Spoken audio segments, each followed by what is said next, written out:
কেমন আছো বন্ধুরা বলো? আমিও ভালো আছি, তোমরাও ভালো আছো তো? আমি অনেক দিন পরে চিকেন রান্না করো, বেশি না, অল্প একটু চিকেন এনেছি। এই যে চিকেন অনেক দিন পর হচ্ছে, দেখতে থাকো কেমনভাবে করি। চলো রান্নায় ফিরে যাই, চলো।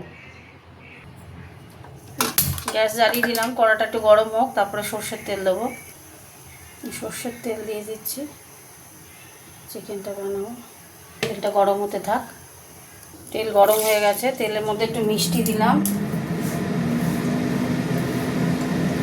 আর এই যে দারচিনি, এলাচ, লবঙ্গ এইটা দিয়ে দিলাম, আর দিয়ে দেবো তেজপাতা, সবুজ রঙের তেজপাতা, জানো তো আমাদের গাছের তেজপাতা। শুকনো লঙ্কা দিয়ে দিলাম, এবার দিয়ে দেবো পেঁয়াজ দিয়ে দিলাম,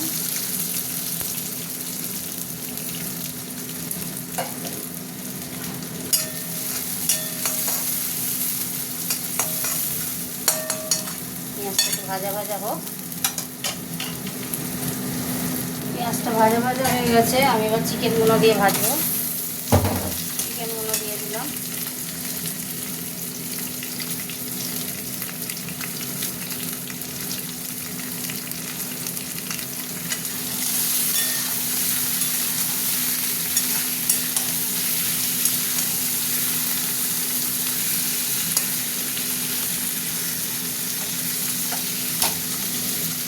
ভাজা হতে থাক। চিকেনটা অনেকটাই ভাজা ভাজা হয়ে আসছে, দেখো টমেটোগুলো দিয়ে দিলাম।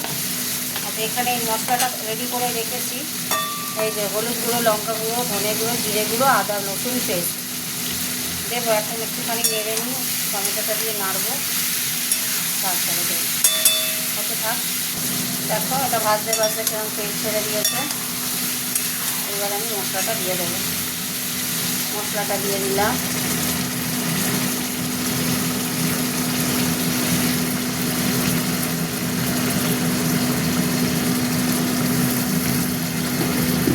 নুন দেবো,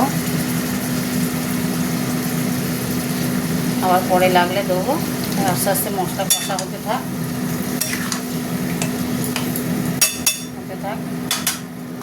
আলুটা এই মশলার সাথে দিয়ে দিলাম, আলুটা ভেজে রেখেছিলাম। তাতে কী হবে, মশলা কষতে কষতে আলুটা অনেকটা সিদ্ধ হয়ে আসবে। হতে থাক, হালকা করে অল্প করে চাপা দিয়ে দিলাম, একটু দই দিয়ে দিলাম, বেশি দেবো না, টমেটো দিয়েছি তো অল্প দিলাম। আবার একটু এখনও কষা হবে।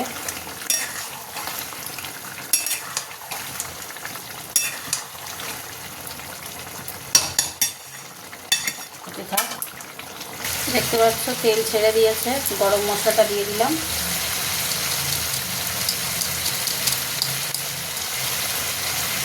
এই যে তেল ছেড়ে দিয়েছে, দেখতেই পাচ্ছ, এই দেখো দারুণ তেল ছেড়ে দিয়েছে। গ্যাস কমিয়ে কমিয়ে করলাম তো, ওই জন্য এত সুন্দর হয়েছে। অল্প করে জল দেবো, মশলা কষা হয়ে গেছে।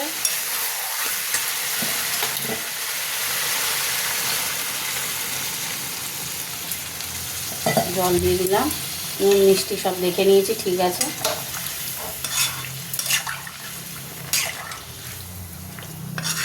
অল্প জল দেবো বলে আলুটা কষার সাথে দিয়েছিলাম, বুঝেছো, বেশি জল দেবো না। হতে থাক। এই যে বন্ধু আলু সিদ্ধ হয়ে গেছে, চিকেন হয়ে গেছে একদম, অনেকক্ষণ কষেছি তো, ঠিক আছে, বন্ধ করে দিচ্ছি, চাপা দিয়ে দিলাম। এরমই থাকবে, বেশি ঝোল হবে না, বন্ধ করে দিলাম। চলো তোমাদের সাথে একটু কথা বলে নিই। অনেকদিন পর চিকেনটা করলাম, দেখলে কেমন হয়েছে কমেন্ট করে জানিও। আবার অন্য রান্নায় দেখা হবে। টাটা, কমেন্ট করো কিন্তু ভুলো না প্লিজ, কেমন?